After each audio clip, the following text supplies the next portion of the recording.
Hello, everyone. This is Revolution. No, it's not. On This is Revolution and GTAA. This is Philosophy for the People with Ben Burgis and Stefan Bertram. And kind of for the first time, we have a guest. We do. It's exciting. So it goes along with the essay for this week. Normally, you and I talk about whatever essay I have written that week. But this time we have a guest essay, which is a response from Tibor Rutar, who is the person I was responding to in the essay from last week. And if you want to be really dogged and determined about doing all your homework here, there I was responding to an article that he wrote for REO magazine. So you'll get the fullest impression of things if you read all three.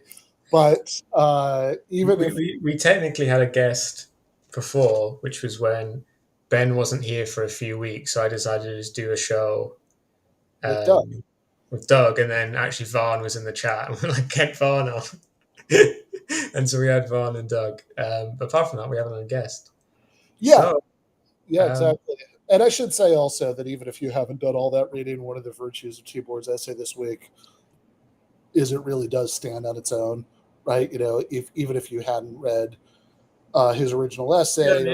I think it focuses on a different issue to your one last week, which is useful because I think the issue that Tibor talks about in the essay this week is the one I found most interesting from last week. Oh, let's do it. Hello, guys. Happy to have you here. Thanks for having me. This week we have an essay which is, kind of recounting in part kind of a personal, kind of intellectual journey of Tibor, but also focusing, I think, very much on this kind of historical question and some kind of quite thorny historical questions, kind of like deep in the Marxist literature, where there's a lot of disagreement between Marxists themselves. I was going to say this is probably going to be the most kind of sedate and boring argument about Marxism on YouTube because we're all philosophers. But then I was like, wait, Tibor seems like a sociologist. And I was like, wait, I'm a sociologist. Oh, wow. So maybe actually, this is actually a majoritarian sociologist. We're taking over. Fair enough. So, Tibor, do you want to introduce your essay and, either talk about kind of your journey or just start off on historical stuff, depending on how you want to do it?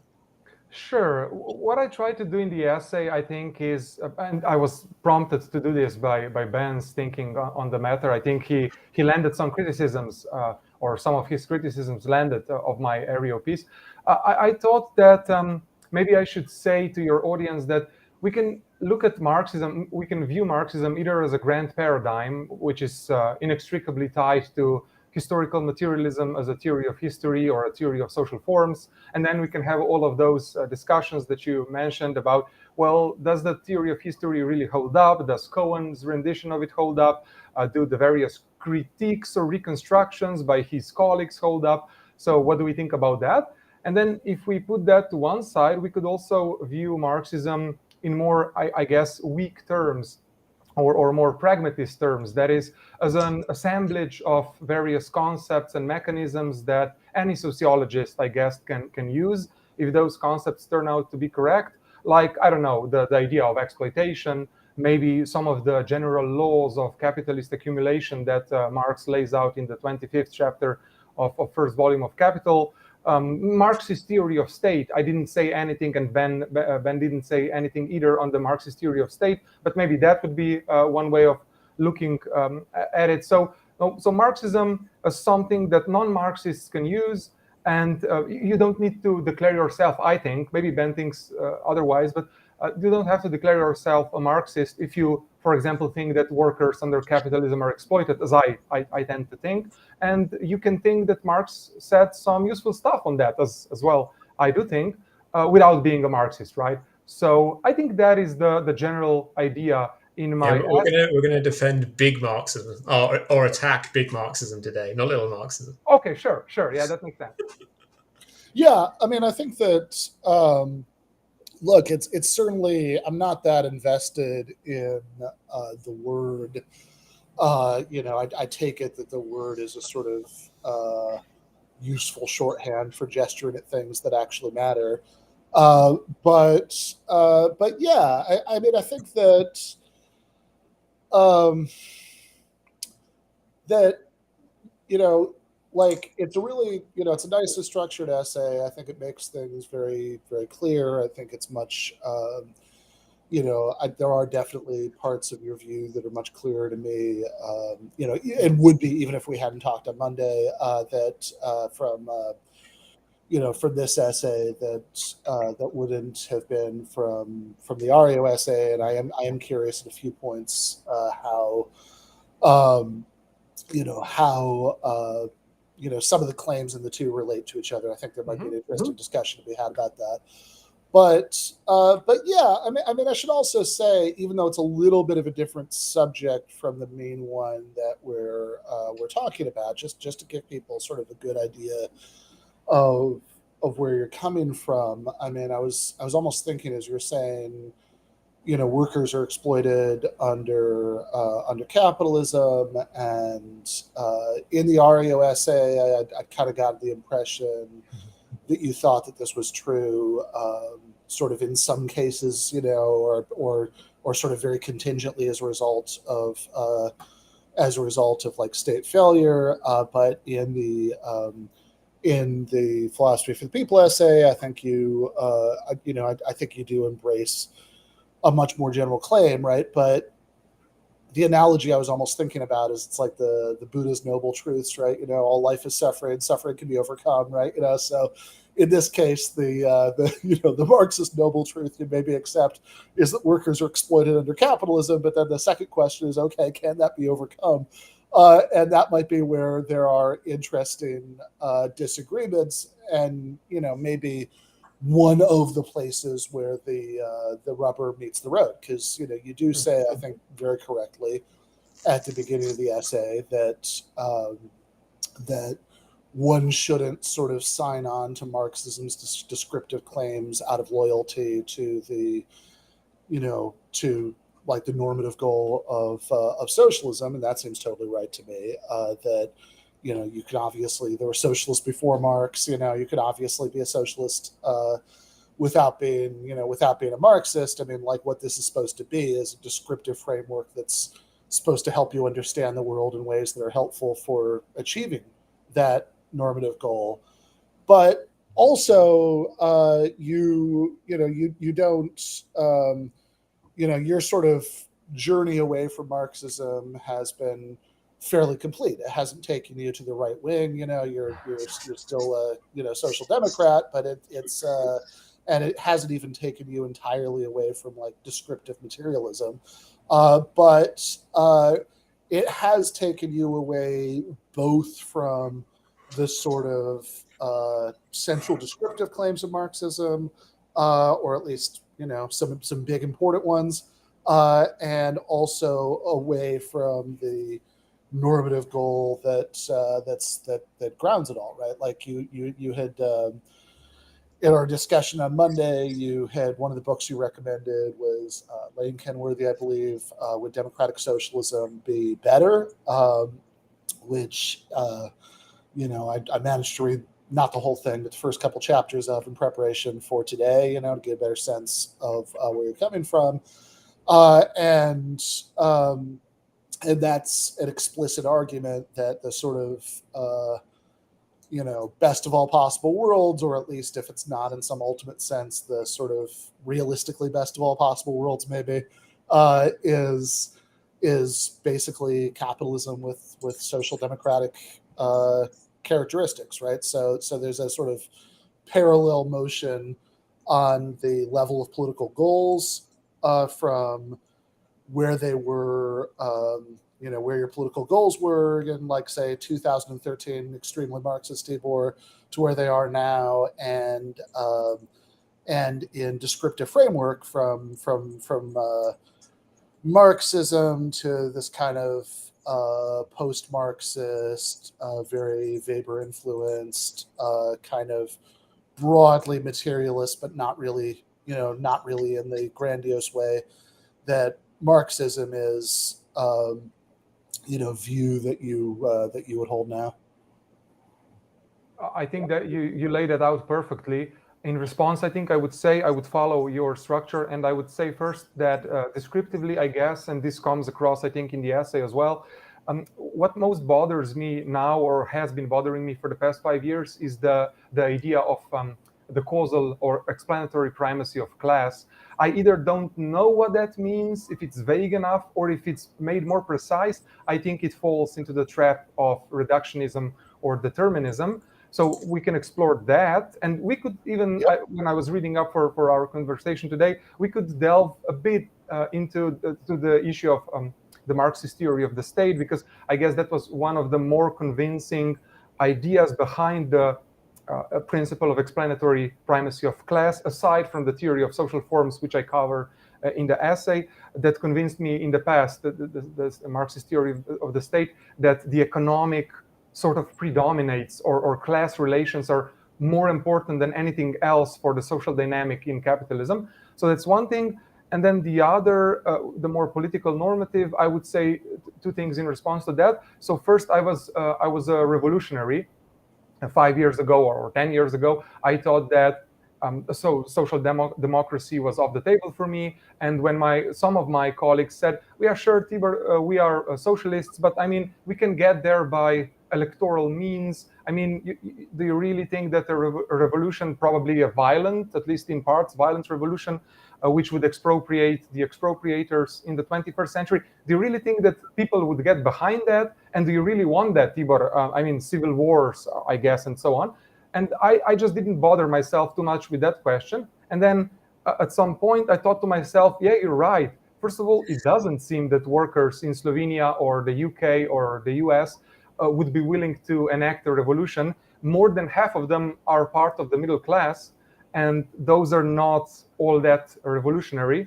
And the 30 to 40% of the still, I guess, the older sort of industrial working class, they're more conservative, I guess, than socialists, definitely not revolutionary in the sense that I wanted them to be. And then the second thing was, I thought to myself, even if we managed to convince them to enact a revolution, I mean, the Slavoj Žižek question, what would happen the day after? Again, not something I bother myself too much with in the past. We usually, on our seminars and panels, we just said, look, Marx told us that there are no cookbooks of the future. The priests in feudalism didn't know what's coming to them. The merchants, which helped prop up capitalism, didn't know what's coming.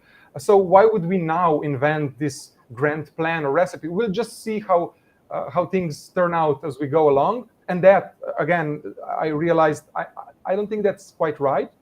So I abandoned my revolutionary pretensions.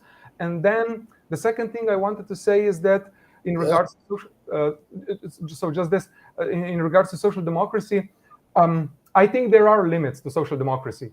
I think in certain aspects it doesn't go far enough. And then in that sense, I'd say we have to, like I did on Monday, we have to experiment with economic democracy more than social democrats are willing to.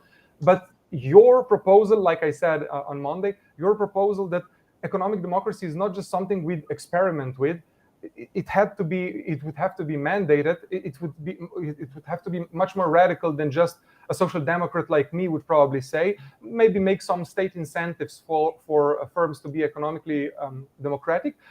Again, there I start asking myself as a faculty professor, God damn it, I sort of am right now, quote unquote, enjoying economic democracy as a faculty professor, and I freaking hate it.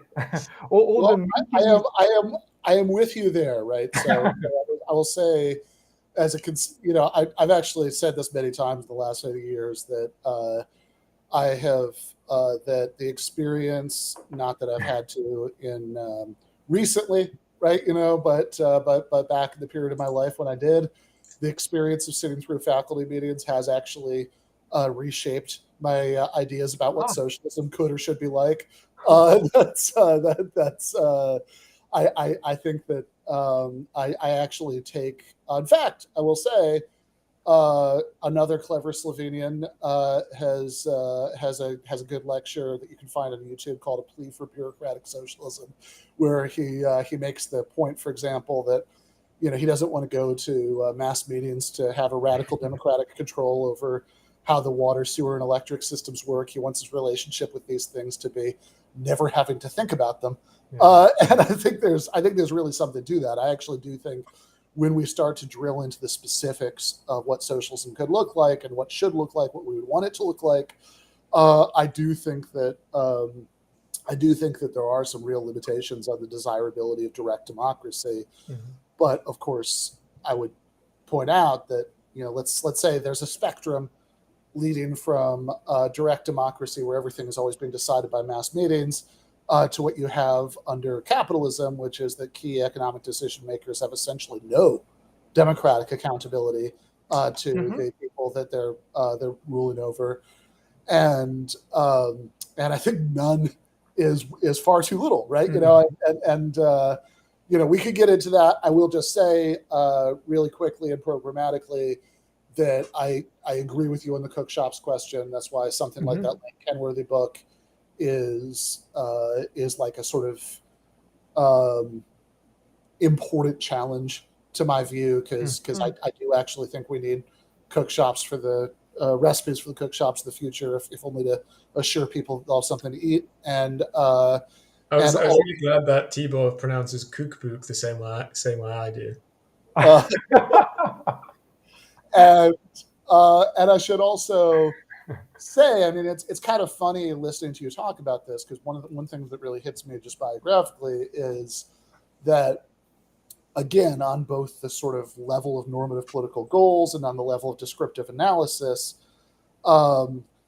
in certain respects, I think over the last, probably similar period of time, I've stayed at a similar level of Menschevism, whereas you probably started out, more hardcore than me, and then like much further in the other direction, right? So I think that, I tend to agree with the sort of analysis that like Bhaskar Sankara gives in the Socialist Manifesto, that the sort of most realistic scenario for the achievement of post-capitalist economic structures would start out with a whole lot of, with pushing to the edges of what can be accomplished under social democracy, to the point where you sort of force a situation where the only way to safeguard what's been achieved is to go further. And also on this, again, the same is true at the descriptive level of analysis, because if you're watching this, and I know that a certain percentage of our viewers are going to fall into this category, and you think, so Ben believes in this dumb Anglo-American, like, I was going to say, there's a good portion of our audience who think Ben isn't a Marxist. Yeah, I know. Yes, I'm the only Marxist on the show. Yeah, I guess so. Exactly, right? So, that's like, oh yeah, you believe in this like watered down Anglo-American crap, this analytical Marxism that's not the real Marxism, that's, dialectical and holist and all that. And one thing I would say, I'll skip the defense of myself for another time and just go to you, is that on this question, one of the things that makes you an interesting interlocutor is that your sort of journey on this has kind of passed through both. That something you, I think, say in the guest post on the Substack, and certainly I've heard you say otherwise. You do say it in the Substack, right? Is you're somebody who really knows your value theory literature. You've all of the stuff that that portion of our audience is convinced that I haven't properly absorbed, and should agree with if I had your Heinrich and Kleiman and all that stuff, right? This was also a big thing in your stage of development, right? So, you in fact, I think you kind of started out there before discovering like analytical and political Marxism. Yeah, exactly. Although I think the audience will not be satisfied with my reasons for abandoning that part of Marxism, because I started abandoning it under the influence of political and analytical Marxism. It just didn't seem, when I read those guys, just didn't seem analytical enough or empirically grounded enough. And in 2012, I adored Isaac Illich Rubin and his essays on the theory of value. and then going over them again a few years later under the influence of Eric Wright or John Romer or John Elster, yeah, I have to say that they were one of the reasons why I abandoned that part of the project. So I guess analytical Marxism corrupted me in that sense. But I never took seriously, I guess like you, Ben, I never took seriously complaints that analytical Marxism is neither analytical, neither Marxism, or it is bourgeois Marxism.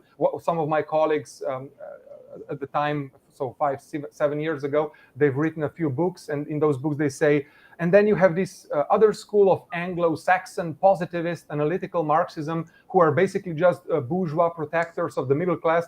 And I don't know, just my personality, this disposition, I guess, never made me amenable to those kind of arguments. So I don't know if I'm the correct intermediary here. I think I'm too much on your side for me to offer you protection.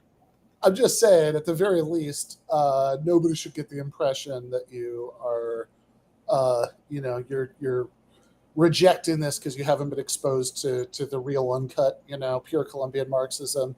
That's definitely true. Yeah. That's not at all the case. So yeah, I mean, I think there are a couple of ways that this could go. Mm-hmm. We could, I'm very happy to recap some of the history stuff we were arguing about on Monday. It was neat because the solution that I was mentioning, kind of the natural selection of capitalism, was the solution that Tibor mentioned in his essay, which he found satisfying, at least for capitalism, but not for kind of the history of all modes of production or whatever. Yeah. But that was just I just happened upon that idea, so that was neat. Awesome. And you haven't read the reference, so Alan Carling and stuff. Oh, okay, that's nice. Yeah. So okay, on that, you. And it's funny too, actually, because I will say that some of those people that you're talking about who would say, it's like, oh, this like Anglo-Saxon positivist stuff and Marxist clothing.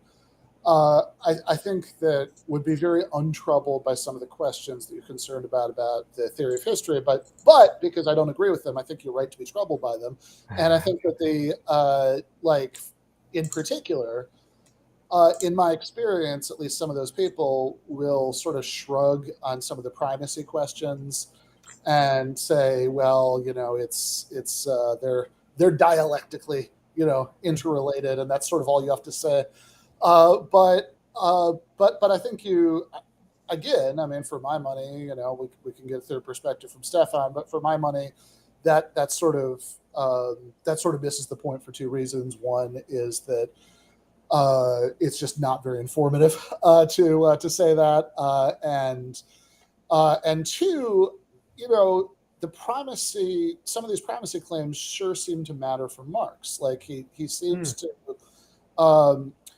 certainly, we mean a couple different things by the theory of history, which is also, I think, comes out a little bit in this essay, and I think that you state the claim more strongly than I would, and so that might be part of our difference. But you say that there's sort of that the class relations are going to be in some important way the kind of primary explanation of any kind of macro level sort of big phenomenon. Which I think certainly, if what you mean by Marxist theory of history is primarily what Cohen is talking about in Karl Marx's theory of history, that's primarily taken from that kind of canonical expression in that 1859 preface. And that doesn't claim that, right? What that claims is two things. One is that the class relations are going to be the sort of big driving explanation of why you have a certain set of legal and political institutions.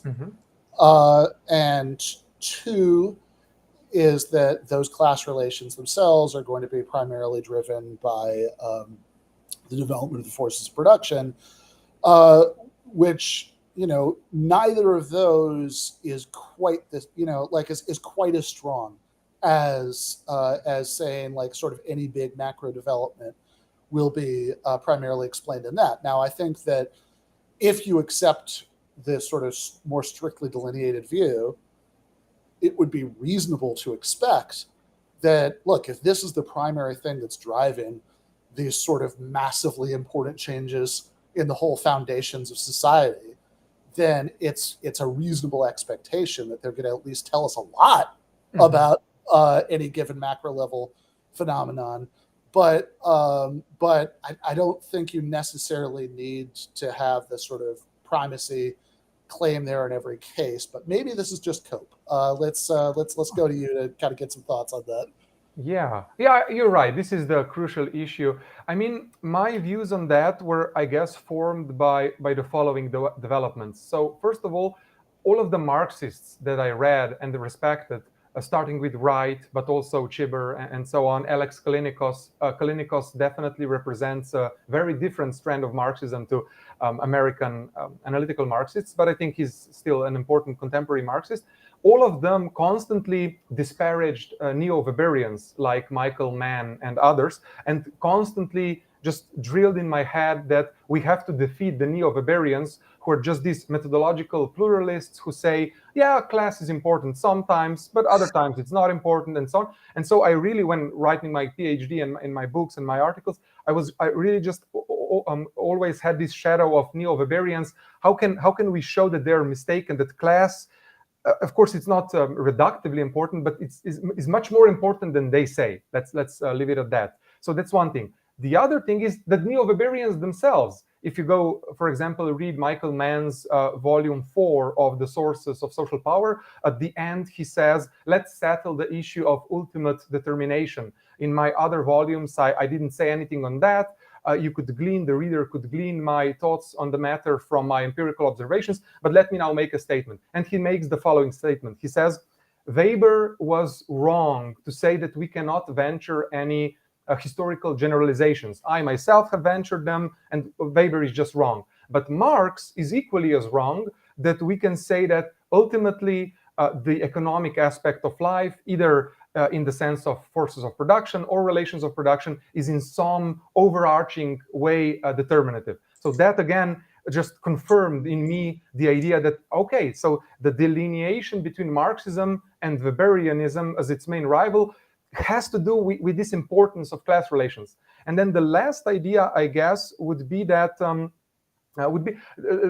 Giddens quote came to mind. So Anthony Giddens is this famous British sociologist who wrote 2 volumes of a book titled A Contemporary Critique of Historical Materialism. And I have this quote in front of me. It's a short quote. Let me just read that. And I think, again, you'll get the sense of where I'm coming from. So he says, Marxist writers these days are much less prone than once was the case to engage in crude forms of class reductionism, but there does seem to be a bottom line, according to which to be a Marxist at all, at some level, the thesis of the primacy of class must be sustained.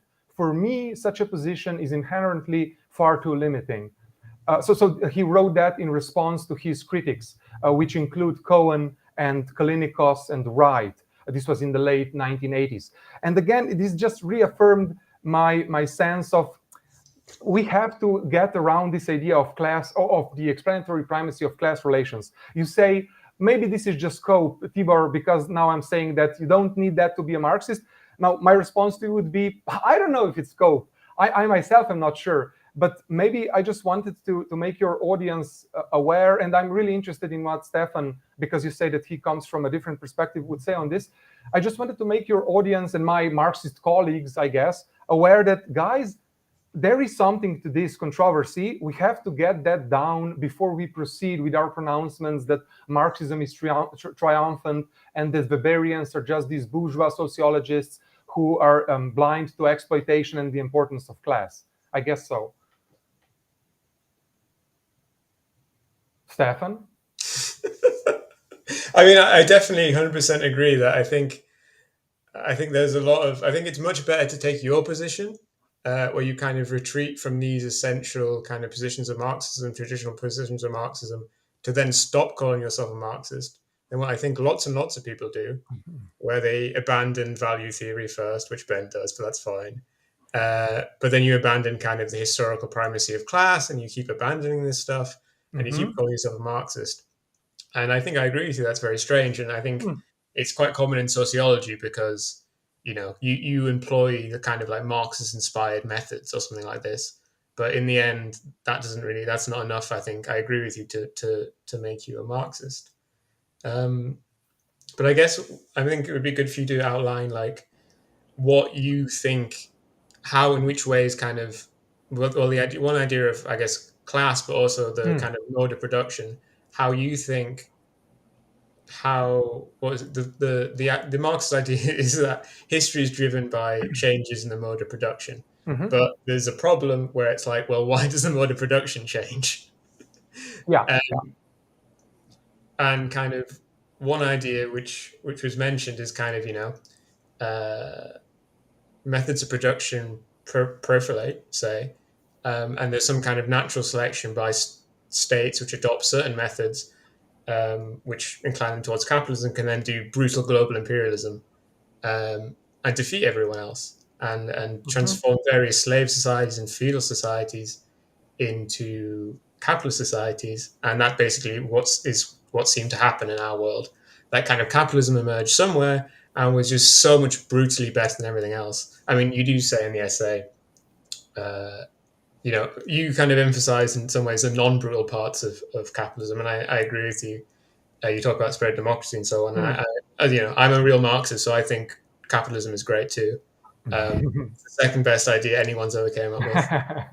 Um, but I guess it would be good for you to outline why you think this explanation of Mhm. succeeds here, or if it does succeed here, but it doesn't fail to rescue historical materialism in general, because it empirically there isn't this evidence. I think you were suggesting for like transitions between other modes of production and Mhm. not just feudalism to capitalism. Yeah, and again, this is weird because political Marxists like Ben Otashki, I think at Sussex, and Hannes Lacher, who is in Canada, in Toronto, I think, reading their historical sociology, which is inspired by Ellen Meiksins Wood and by Robert Brenner, they go to great lengths, both theoretically and empirically, to show that in pre-capitalist times, the differences in the sophistication of technology and the productive capacity of the economy are just not large enough so that, for example, feudal modes of production would outcompete tributary modes of production, or vice versa, or that slavery would get outcompeted. They just say, look, that doesn't work, that is too Cohenite. What we would in place say is that class struggle, the contingencies of class struggle is what determines these transitions. So in a sense, we have a non-determinist theory. We just say, look, peasants will resist lords and kings, and slaves will resist slaveholders. And then sometimes some of those groups win out, and they win out in different ways. And maybe the responses of the lordship to the peasant resistance would then unintendedly result in a transition to a different mode of production. And I can get behind that. But again, we come to the question, is that really Marxist? So as I was reading Michael Mann and Anthony Giddens and all these Weberians, like I said in the essay, they say the same things. They don't call it class struggle because they also bring in bishops, and I guess because they don't think that kings are a part of the economic class, right? They would say that they're a part of both the political and the economic class. Knights and so on. So they bring in many other actors than just lords and peasants or slaves and slaveholders. And that made me think, okay, maybe I shouldn't call this class struggle, although let's keep calling it class struggle, for example. And then another question popped up, and that is also evident in what you were just saying, Stefan, and that is, wait, why do we even categorize societies by their mode of production? That would make sense in the capitalist times, right? Because the mode of production is so immensely powerful that this process of natural selection kicks in. Sure, but in pre-capitalist societies, why do we say that our framework, that our overarching framework is based in modes of production? Why not modes of persuasion or modes of political centralization, decentralization. So tributary Or society. stuff explaining it in terms of states, right? Exactly. So that again, coming from a Marxist angle, made me think, at least in pre-capitalist society, am I unwittingly, and have I been unwittingly all this time, a Weberian? And if not, what is the criterion that would make my Weberian colleagues drop their jaws on the table and say, God damn it, Tibor, yeah, you're right. We fucked up. We Weberians are actually Marxists in disguise, not vice versa. So that would be one issue. Now, the other thing we could explore, but this is then relegated to the capitalist times, is like I mentioned before, the Marxist theory of state, because that was another big, I think, argument for me when I was a Marxist to keep insisting on this idea of the primacy of class relations. I thought to myself, wait, isn't at least in capitalism the case that the economic sphere has a more fundamental influence on politics than vice versa? Because economics, the mode of production, limits what is capable, what state managers can do, what state policy can actually achieve because of business confidence, right? A big influence on me in this regard was Fred Bloch's essay, The Ruling Class Does Not Rule, which was reproduced, I think, a year ago in Jacobin. And that just resonated with me. Wait, so state managers in the final instance have to defer to whom? Well, to the business class, because if they stop business activity, if they stop investment, if they threaten them with capital flight or with an investment strike, you don't get taxes, because in the end, all taxes come from capitalist investment. So who holds the levers of power in capitalism in the last instance? It seems that capitalists do. But then, again, ironically, Wright and colleagues in Reconstructing Marxism made me think that this is not the right way of going about it. I think the Marxist theory of state is correct, by the way, but I don't think it justifies the explanatory primacy of class. Why?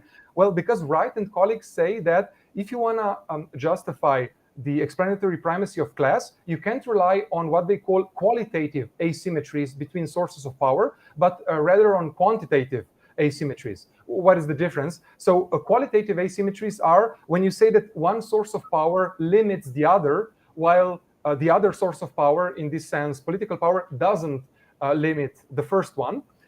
But they say this is not enough to ground primacy. You need to show quantitatively that one of these sources of power is more causally predominant. And the Marxist theory of state doesn't do that. It just shows that there are limits of economics on politics and not vice versa. So this is one thing, and then just one more thing, and then I'm finished. And this goes to the credit here goes to Weberians. So reading Michael Mann's Sources of Social Power, he says, wait a second, is it true that economics in capitalism limits politics, but not vice versa? And he says, not really. First of all, read the VOC literature, the Varieties of Capitalism literature. You have all of these different nation states with vastly different capitalisms. Just think of China's capitalism. In China, it seems prima facie that political state managers are more important in the last instance than capitalists. They hold the levers of the state. In Western democracies, it might be different. But again, this made me realize, wait, yeah, you're right. The economic sphere is not necessarily the limit of the political sphere, and not vice versa. And the second thing he says is that in actuality, all of these different interest groups that influence state managers, apart from capitalists, which don't have necessarily anything to do with class, can at certain point race, for example, or gender special interest groups, can be much more at certain historical conjectures, much more important causally for state managers' decisions and state policy than capitalists. And again, doesn't that dissolve a bit the idea that capitalists in the end are the most powerful actors? I don't know if it does, but these are the misgivings, I guess, I'm having. Yeah, so a couple things. One, I want to go back to what Stefan said and just say, I don't think what he said is necessarily wrong, depending on how you understand it, but I think it could be misunderstood. That I think a lot of people assume that I think value theory. I think classical Marxist value theory is wrong. That's not my position. Never has been. My position is I have no idea. I had a there's a time in my life when if you'd asked me, do you believe in the labor theory of value, I would have said yes. But reading Cohen convinced me that I was just confused when I said that because, and I think this is incredibly common among grassroots Marxists, what I really meant was that I accepted a sort of trivial claim, which is essentially the labor theory of the stuff that has the things that have value, which is just sort of vacuously true, although I think in combination with a couple of other assumptions, more than enough to get you to make most of the arguments about exploitation and all of that go through. But as far as, actually doing things like really digging into reading, those opening chapters of Capital made it very clear to me that what exactly we're even talking about when we talk about value in this sense is an incredibly vexed question. And there's this vast literature on it. And I don't know. I know I'm in the opinion having business, but I don't have opinions about everything. Two other quick footnoting points about Weber. I mean, it is interesting to me, given, of course, that Weber is profoundly influenced by Marx. There's this sort of, it's like, hey, you have all of these Marx influence claims that seem right, but, you can, I guess it establishes that you can think that some of those are right without going all the way to being a Marxist. But I do think that is the conclusion of the show that Weber is actually a Marxist. Yeah. Not only is we all Marxists, and Tibor's a Marxist again, but even Weber's a Marxist. Yeah.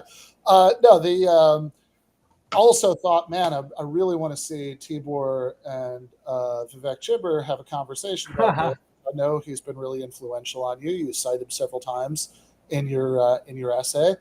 My larger grumpy critique of some of this is that is that whenever is that you seem to be very very compelled by within the family criticisms of Marxism, but then it's like, hold on, but like Tibor and Eric Goldwright and all these people also have all these defenses of Marxist ideas that we don't really get a lot of engagement with, right? What about that part? What about the fact that, Wright, for example, might be drawing the boundaries for class analysis in a slightly different way, but like he still thinks these are innately, relations of exploitation, etc.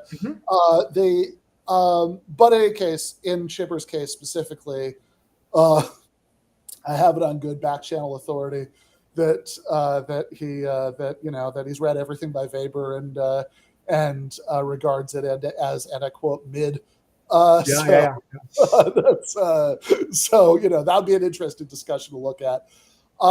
Really quickly, more substantively though, on what you're saying about the theory of history and sort of whether explanations that, because you said for the transition of feudalism to capitalism, you think this sort of geopolitical competition explanation makes a lot of sense. My own view would be that I think that, I think there are enough different ways that advance that, like one system doing a better job than another system of unleashing the forces of production can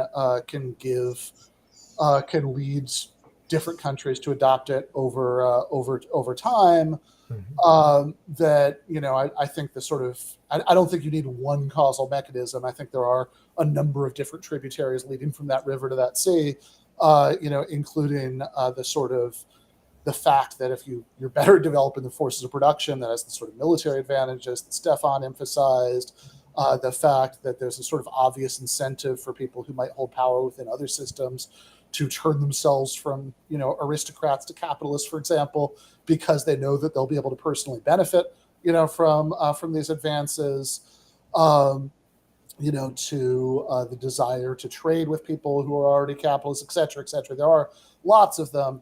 I think geopolitical competition can capture a bunch of them. I'm not sure it's like the singular thing for all of it. And I would argue that you do have, certainly at least if you have a 4-stage schematic, right? So the way that, people who've seen, like, I don't know, they had these in like Soviet classrooms and stuff, that sort of chart with like primitive communism and slavery and feudalism and capitalism. And if you have like a really accurate chart, you might also do something about the no longer politically correct term Asiatic despotism, put that somewhere in there, but if you certainly, at least if you simplify it, and I have mixed feelings, but in the 2000 edition of Karl Marx's Theory of History, Cohen sort of suggests this at one point. It's not clear to me how committed he is to it, right? But certainly, at least if you simplify that to a 4-stage schematic of primitive communism, pre-capitalist class society, capitalism, and socialism, that the sort of the 3 transitions that you would have are primitive communism to pre-capitalist class society to capitalism, and inshallah, capitalism to socialism. Then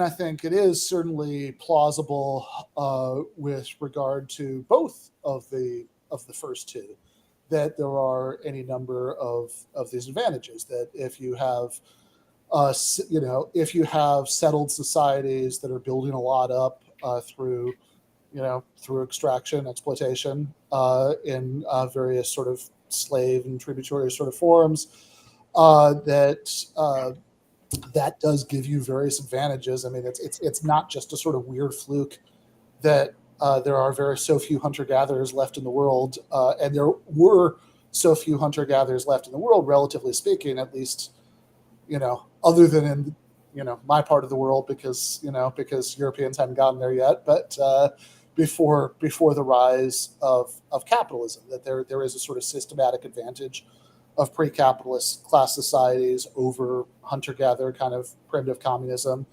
that helped to lead that to flourish. We've sort of agreed on feudalism to capitalism, and then I guess the complicated remaining case would be capitalism to socialism. But last point about this, on the okay, but is it Marxism question, at least for the question of, is the sort of thing to be explained here, the sort of way the process plays out in individual countries, the way, for example, capitalism gets its initial foothold in England, or is the thing to be explained why, in that example, capitalism becomes the globally predominant mode of production. And look, I can understand how somebody could, interpret this textual evidence differently, but I would at least point out on Marx grounds that there is at least some reason to think that Marx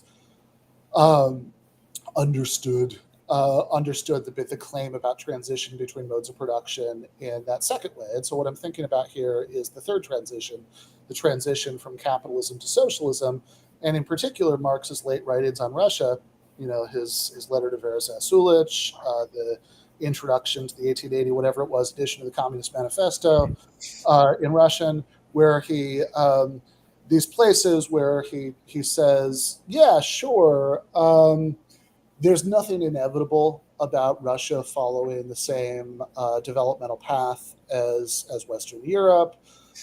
It could be the case that these peasant communes in Russia, that they could like skip straight from that to socialism, if a revolution in Russia is a signal for a revolution everywhere else. So you have essentially, the idea would seem to be that this sort of peasant commune proto-socialism in Russia gets hooked up to and integrated to this technologically advanced industrialized socialism coming from Western Europe. And whatever else you want to say about that, and whether there was any scenario where he could have been right about it or whatever, it's certainly, the idea there does seem to be, I mean, you can take that in two ways, at least two ways. One is you could take that, and to be fair, I think this is the way that probably a lot of people do, as Marx retreating somewhat from his historical determinism. Right. I think the last time we talked about this, I said, this was Marx not being Marxist enough, and also he was wrong. So he should have been Marxist. I mean, I think he was probably wrong, right? But I'm going to push back a little bit against these. This is Marx not being Marxist enough, because if you take the thing to be explained in the theory of transitions between modes of production as being the global level question, right, then this is Marx still being fairly Marxist. That it's because he's not retreating from the claim that you need this advanced industrial development to have global socialism. He's just saying that the way that things play out in different individual countries, that there's no particular guarantee. There are no particular guarantees about that. I think my solution to kind of the point that Tibor points out of feudalism not seeming kind of historically to be, to overcome in general slave societies or however you want to term it, is just to sacrifice feudalism. I'm very happy to sacrifice feudalism as like What a does that mean? real mode of production. Like I think it's fake. This might be a time when Marx was actually being Eurocentric. It's a So, fake production. so What does that mean? well, it never became a global system. I think feudalism Oh, I is just see. like I see. a contingent kind of thing which happened in some places in the world. And each instance of feudalism isn't that we call feudalism isn't actually that similar to each other. True. But So but can I just ask a quick clarificatory question about that? When you say that, is the idea that feudalism isn't sort of a robustly independent mode of production as opposed to ancient slave societies, etc.? In other words, that it's all kind of the same big thing? Or is the idea like some sort of pre-capitalist equivalent of like the Hillel Tickton kind of view about the Soviet Union, that there's like no mode of production, it hasn't settled on one yet, something like that? no, I mean, one point is kind of like an epistemic one. I think the kind of my retreat from Marxism that I do, or condemning what others retreat, is to retreat completely from kind of what Engels said, where he tried to broaden Marxism out from historical materialism to dialectical materialism, where it applied not just to sociology and history, but to the entire scape of the universe, but also to kind of constrain the historical dimensions, which is to say that Marxism is a very good theory for the transition to capitalism and the parts of capitalism we've been in, and hopefully the transition to socialism. And that makes perfect sense based on it having this kind of the data that was available to Marx and to subsequent people. But it's not going to be it's going to be a terrible likely theory about the transition between, if there is, between slave societies and feudalism, because for these kind of transitions, we just don't have any significant data at all. That would be my epistemic scientific point. You can't have really a scientific theory of the transition between slave societies and feudalism if that is a proper transition, because we don't have the data and we will never have the data outside of Nick Bostrom kind of historical simulations of Sorry, which kind of data? Like, I think I got lost in that last argument. Like the constant, the massive amount of numbers that Marx deploys in Das Kapital, these numbers are not available and will never be available for trying to study the transition in Europe in the 9th century between the Roman manorial system and early feudalism. We'll never ever have that data. Okay, so like data on things. Yeah, like how many pots of olive oil they produced that year. Okay. Like Marx has that data in 1850, and no one has that data in 850 and never will. Okay, now I understand. I don't know that I have a dog in this fight, but I'm going to be very curious to hear what Tibor says. Yeah.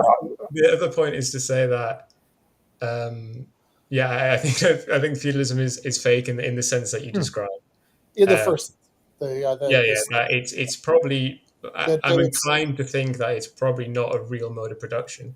And to go backwards in a very kind of unjustified way, because it failed to overcome slave societies universally, it isn't, and that's definitely bad science. It's not a real mode of production. So there are a couple different claims there, but I think one of them is kind of the one that I floated earlier,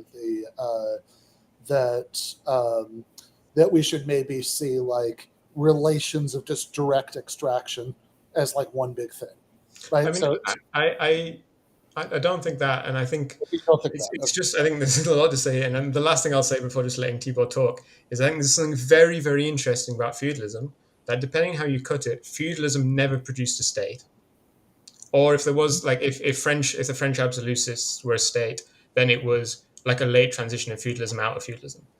But slave societies produced long-standing, centuries-long states, the Roman state And the Chinese state, which depending on how you cut it, lasted a very, very long time, is the longest state period of history, happened within slave societies. And surely states, like states and capitalism, they seem very important together. And there's obviously all these theories about could China or Rome, under the right circumstances, have transitioned from slave society to capitalism.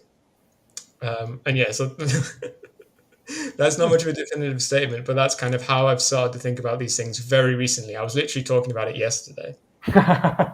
Okay.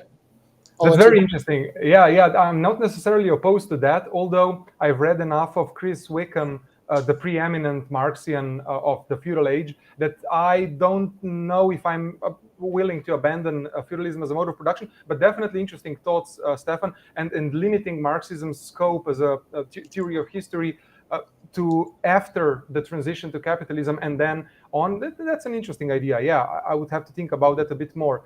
Now, I have a few comments on what both of you said. So with regards to the theory of history and what Ben was saying, maybe primitive communism is exactly the type of society, we have to admit that represents 200,000 years of human history or prehistory, right? Sure. Before the emergence of classes and so on. So a big chunk of history. I think that precisely the fact that hunter-gatherers don't seem to have this pervasive tendency of which Cohen speaks, this human, the philosophical anthropology of saying that there is an interest in reducing the burden of toil by increasing productive capacity, one of the main mechanisms with which Cohen undergirds his theory. That, again, makes me a bit queasy about the general validity of historical materialism as laid out by Cohen, because if people for 200,000 years didn't have this overriding interest, they were just fine by working 4 to 5 hours a day, having their primitive tools, and that's it. And 200,000 years, 200,000 years went by. So I think Marxists have to wrestle with that.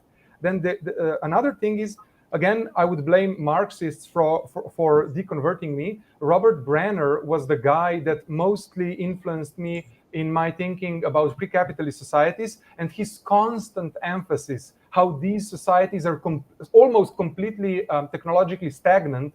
Millennia go by without any significant development, and then when developments in the forces of production do happen, those are, as Brenner calls them, one-off. Just one-off developments, and that's it, complete contingency. That, again, is something I think Marxists like Tibor, who is a student of Brenner's, will have to contend with, or because they're switching over from historical materialism into the theory of social forms or the theory of class struggle, that would probably not bother them, but they would have to deal with the charge of contingency, that their theory is reduced to just saying, well, transitions happen when they happen due to reasons that are important, and that's it.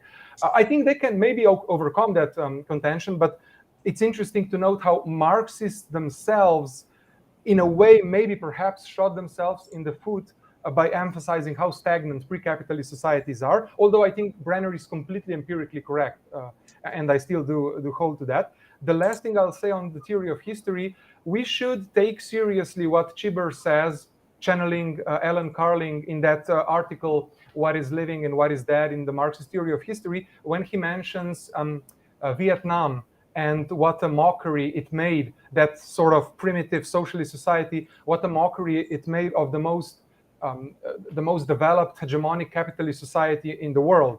That is the US, right? The US lost the war against North Vietnam. And of course, one can say, well, a primitive society defeating a technologically extremely sophisticated society, those are rare. Yeah, sure. But again, if we find enough instances of that, and I think in history, especially in pre-capitalist history, there's loads of instances of less developed societies overtaking, for at least a few thousand years, overtaking more developed societies.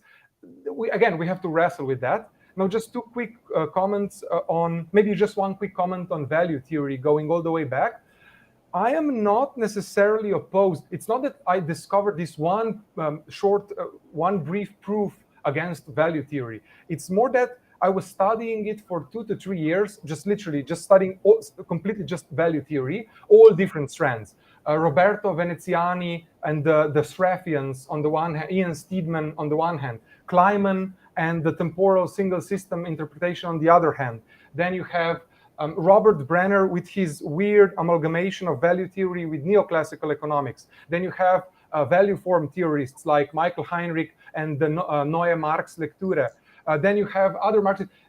I realized at some point, not that I have a good argument against value theory, I was dismayed about how big of a controversy there is on value theory between Marxists, how they can't basically agree on anything, and how hostile they are one to another. How Kleiman just completely despises Brenner and Ian Steedman and the Sraffians, and not just that they're not Marxist, but they're completely mistaken in their interpretation of Marx, which I would say, come on, dude. I mean, they probably got some bits correct, and they return fire in a similar way. And I guess I'm trying to say that I backed off from value theory, and I have no inclination of going back in, simply because there's so much confusion, disagreement, and especially interpretive, exegetical disagreement, and that just, it puts me off, right? What Marx really said in chapter 4 of the Theories of Surplus Value in an unpublished manuscript where he has some algebra, I don't know if that's productive. Yeah, I definitely get that.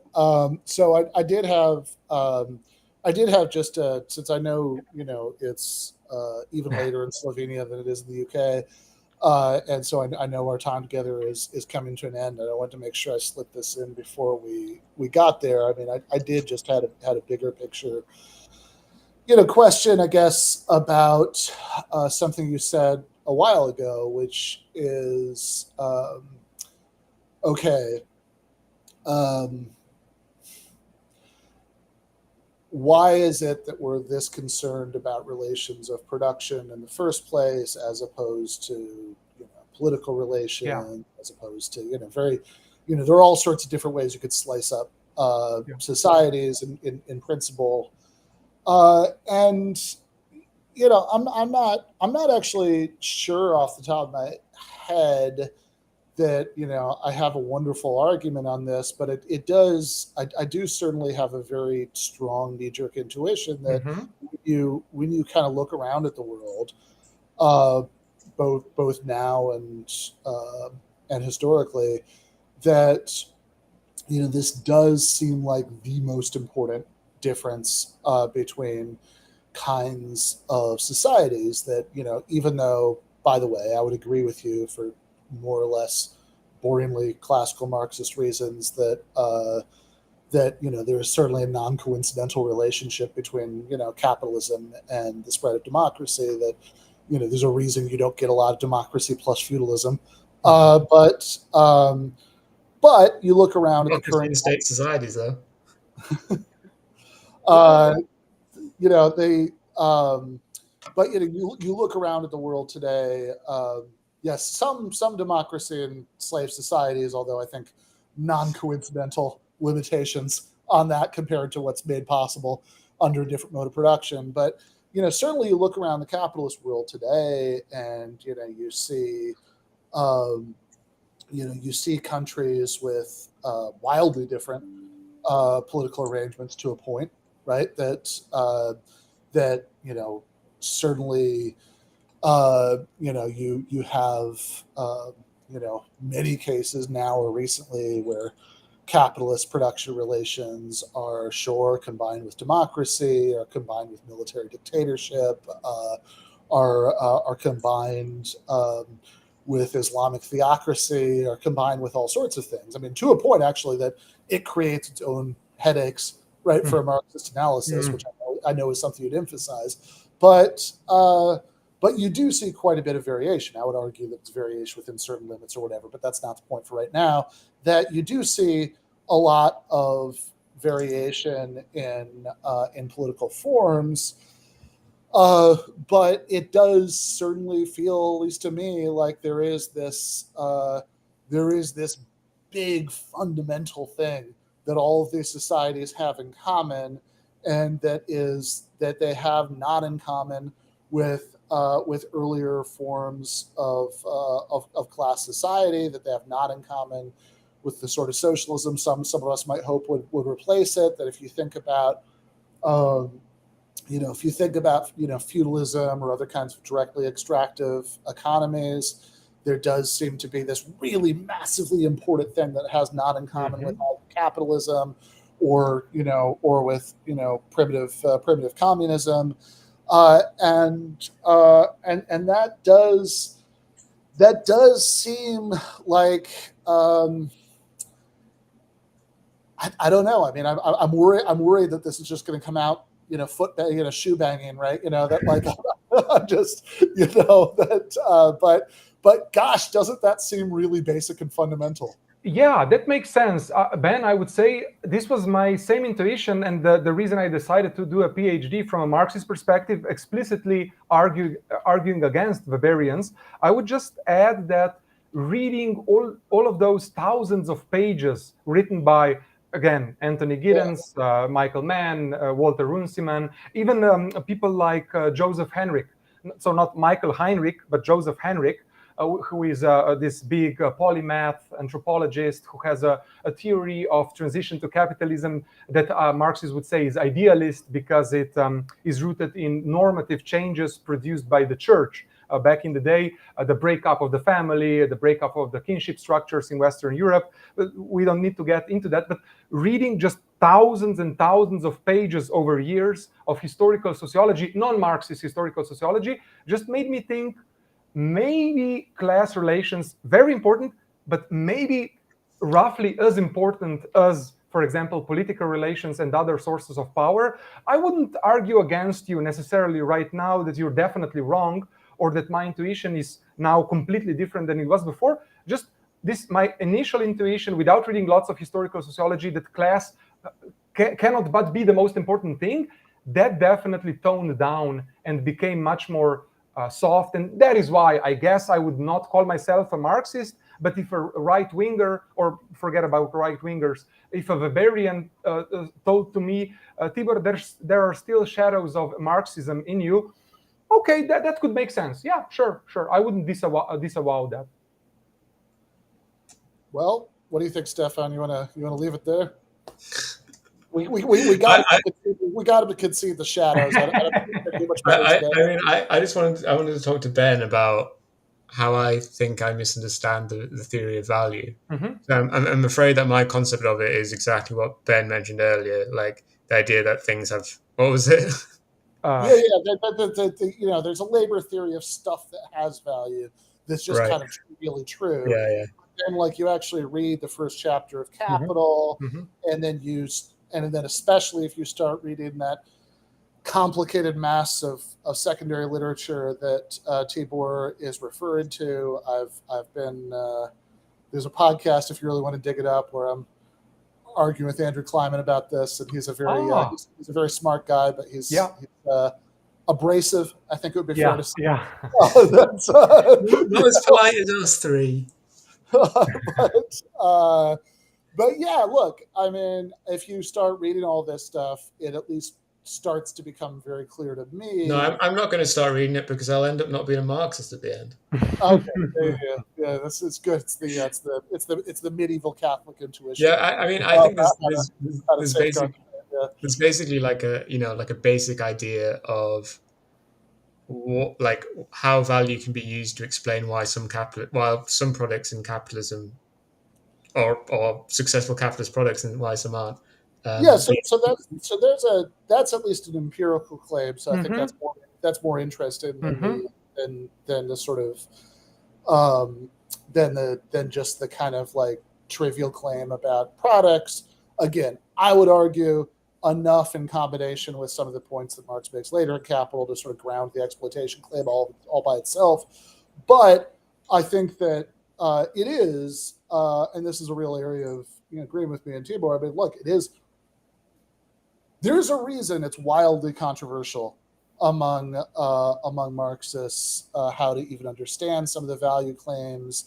What is it exactly that we're talking about? We talk about value. This doesn't mean, crucially, that none of the competing interpretations might be correct. Mm-hmm. This is not an argument that, hey, look, there's all this disagreement. It's really That's what people say for ethics, right? So therefore, they're just right. Yeah. wrong. At least in philosophy 101, they're like, well, there's like 4 theories of ethics, so they're clearly all wrong. That's stupid. Yeah. Yeah, exactly. So we don't want to say that, right? Mm. But it is enough, at least for me, to want to proceed with extreme caution. No, I mean, I definitely take Tibor's point that, for instance, when I'm happening to have to defend like Derrida on Reddit Ask Philosophy or whatever, I'll say that, you say he's nonsense, but his interpreters broadly agree on what he says. But if we get to a part of Marx where his very deep interpreters who are very clever people can't agree at all what he says, then it seems we're in dangerous territory. You're deprived of that argument. In this, and there could be other explanations for why that is, but it does seem dangerous in a way. Well, good thing it comes apart from so many of the other interesting claims would be my big argument here. But yeah, I did promise Tibor that we wouldn't keep him for no, I was just going to say that me and Ben can talk about it on off air, and then maybe we'll talk about it next week. Who knows? Sure. Things happened. All right. Sounds good. Thanks, guys. This was awesome. Bye. Bye.